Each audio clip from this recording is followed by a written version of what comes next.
Sahabat beriman, dalam kitab suci Al-Quran banyak disebutkan nama-nama hewan, salah satunya burung gagak. Tentu Allah Subhanahu wa Ta'ala mempunyai alasan kenapa diciptakan burung gagak. Lalu rahasianya apa di balik keajaiban penciptaan burung gagak?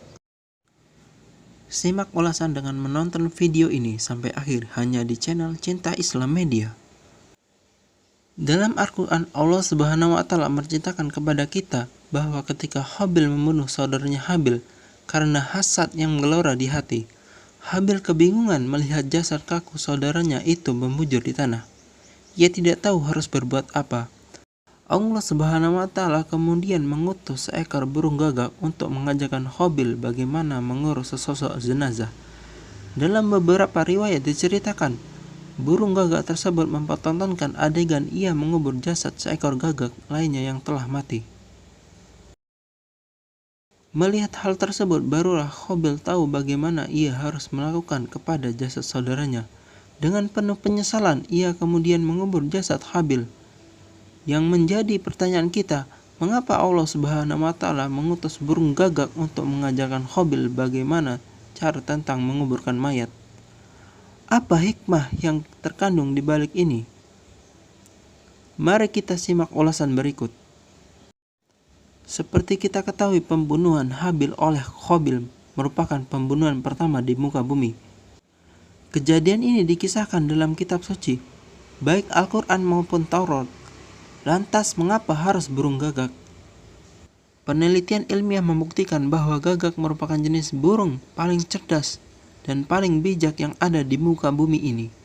Hal ini dengan kenyataan bahwa di antara banyak burung, gagak memiliki otak yang paling besar jika dibandingkan dengan ukuran tubuhnya. Selain itu, kajian juga menunjukkan bahwa gagak hidup dalam komuniti yang memiliki sistem keadilan yang istimewa. Bila ada seekor gagak yang melanggar norma gagak, maka gagak tersebut akan diadili dalam komuniti gagak tersebut. Dan setiap pelanggaran peraturan akan dikenakan tindakan yang sesuai dengan jenis kesalahan. Beberapa hasil penelitian di dunia gagak yang mengejutkan adalah bila seekor gagak mengambil makanan milik gagak yang masih kecil atau bayi, maka gagak pencuri tersebut akan dihukum dengan cara dicabut bulunya oleh gagak-gagak yang lain, sehingga ia tidak boleh terbang dalam beberapa waktu seperti gagak yang masih bayi tadi. Bila seekor gagak merampas atau merusak sarang milik gagak yang lain, maka gagak penjelajah tersebut akan diadili dengan cara diwajibkan untuk membuat sarang baru sebagai ganti yang dirusaknya. Bila seekor gagak menyetubuhi gagak betina lain, maka gagak tersebut akan dibunuh mati dengan cara dipatuk oleh gagak-gagak yang lain dengan paruh mereka. Yang menariknya, proses pengadilan terhadap gagak yang bersalah tersebut dilakukan di tengah ladang atau padang yang luas, yang mana para pembesar gagak akan hadir dalam waktu yang ditentukan, dan terdakwa akan diseret sedemikian rupa ke padang tersebut. Gagak yang mengaku bersalah akan mengulaikan kepaknya dan berhenti bersuara, seolah-olah akur dengan kesalahan yang telah dia lakukan. Manakala gagak yang lain akan melihat gagak yang bersalah tadi, yang dikenakan hukuman sebagai pengajaran buat mereka. Hal ini semestinya sama sekali dengan proses keadilan hudud yang ada di dalam undang-undang Islam. Ketika seekor gagak bersalah dijatuhkan hukuman mati, maka gagak-gagak yang lain akan bertindak sebagai pelaksana.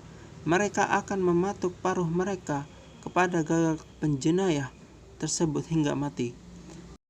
Hal ini juga sama seperti proses hukum terhadap manusia yang berkawin tetapi berzina. Maka hukum rajam akan dilakukan sehingga orang yang bersalah itu mati. Proses rajaman pula dilakukan oleh masyarakat yang melihat dan melalui kawasan tersebut. Namun setelah mati, para gagak itu akan membiarkan jasad saudaranya mereka begitu saja.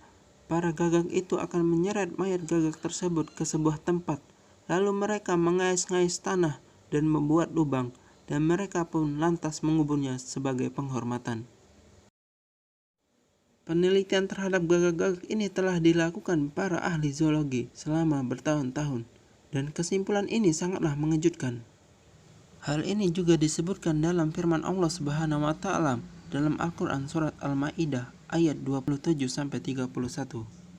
Subhanallah, sungguh hebat ciptaan Allah sehingga manusia yang menganggap dirinya itu mulia pun belajar dari apa yang ditunjukkan oleh gagak. Semoga kita dapat mengambil ikhtibar dari kisah ini dan memuji kebesaran Allah Subhanahu wa taala. Wallahu a'lam bishawab.